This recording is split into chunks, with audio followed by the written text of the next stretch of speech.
February 10 nakabili ng 880 pesos na tiket pa doon Sorsogon si Ami Berbensana. Pero siningil pa siya ng dagdag na 220 pesos. Nagulat ako kasi medyo tumaas.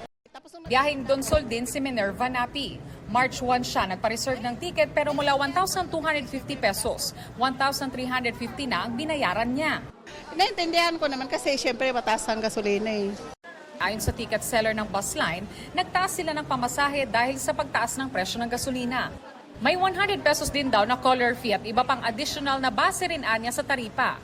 Nung una po kasi, nung di pa po nagtaas yung crudo, mura pa lang po talagang pamasahe namin. Kaso bigla po nag-hike po ng sobrang taas po, hindi na po kinaya ng bus.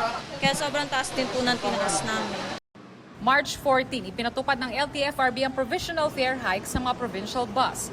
Kasunod niyan, pinapreno ni Pangulong Bongbong Marcos ang pagpapatupad ng fare hike sa mga public utility vehicles.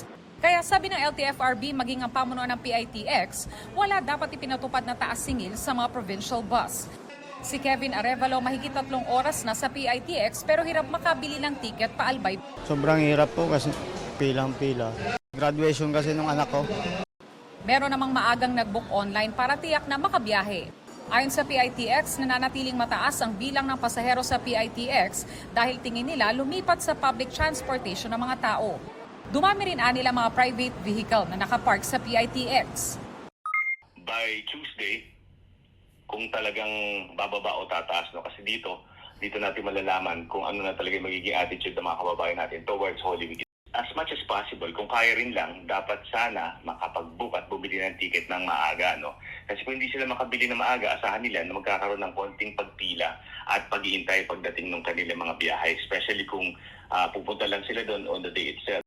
Mahaba na rin ang pila ng mga bus sa isang terminal ng bus sa Cubao sa Quezon City. Para sa GMA Integrated News, Von Aquino nakatutok, 24 oras.